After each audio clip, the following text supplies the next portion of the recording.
The call came while I was standing in the kitchen, watching the sink swallow water it couldn't drain. My wife's name pulsed on the screen. I answered without greeting. Her voice was tight, controlled panic wrapped in politeness. "The bills are overdue," she said. "Did you transfer it?" The faucet dripped. Once, twice, like a metronome counting something down. I stared at the magnet on the fridge, the one from her sister's restaurant. Soft opening, elegant script, yesterday's date scratched out with a pen. I remembered asking about it. "When is the opening?" Her smile had been quick, defensive. "We celebrated yesterday," she said, "just for special people." I hadn't been special. Now she was asking about money like nothing had shifted in the air between us. "Did you transfer it?" she repeated. I let the silence stretch, felt it pulled tight around her throat through the phone. Then I said it, calm, almost bored. "Didn't I tell you?" She inhaled sharply, and in that breath I knew everything had already ended. I didn't confront her. I never do things that waste energy. Instead, I replayed moments, small ones, the way she'd started guarding her phone like a pulse, the way her sister stopped making eye contact at family dinners, the new perfume, expensive, unfamiliar, clinging to coats she didn't wear for me. The restaurant wasn't new, not really. It had been building quietly, funded in pieces, pieces I had signed, transfers I had authorized without question, because that's what trust looks like when it's being bled.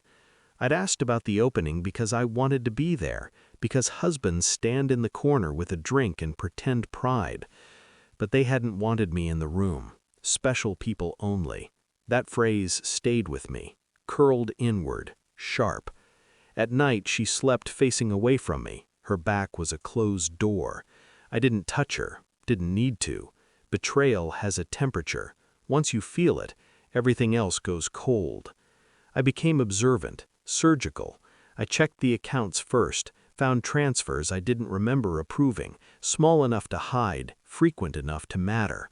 Routed through the restaurant's holding company, then somewhere else. I pulled phone records, not messages, timing, patterns. Her sister's business partner called her more than I did. Late nights, early mornings, always after arguments that ended in silence. I watched my wife differently, how she rehearsed lies in the mirror, how she asked questions she already knew the answers to.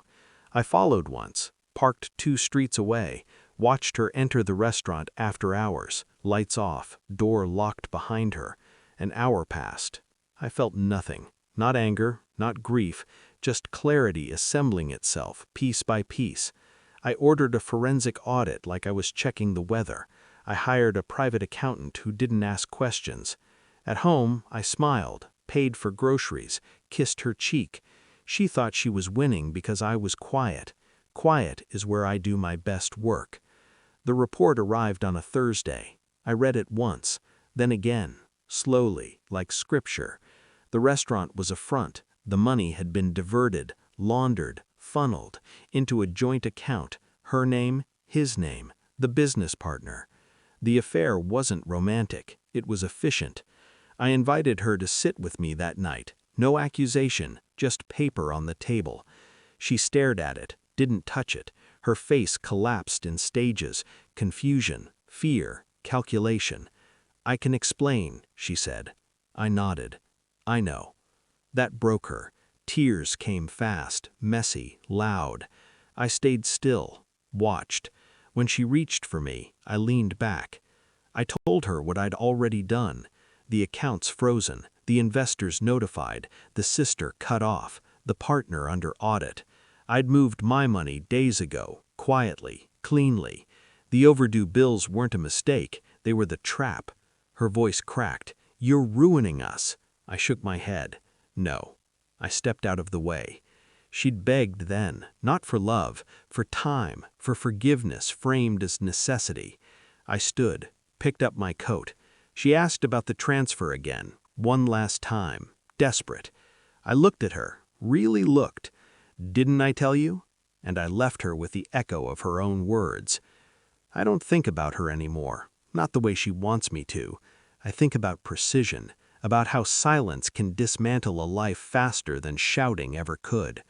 The restaurant never opened. Special people scattered when the lights went out. I changed the locks, changed the numbers, changed myself. Some betrayals teach you pain. This one taught me control, and I've never felt more alone or more free.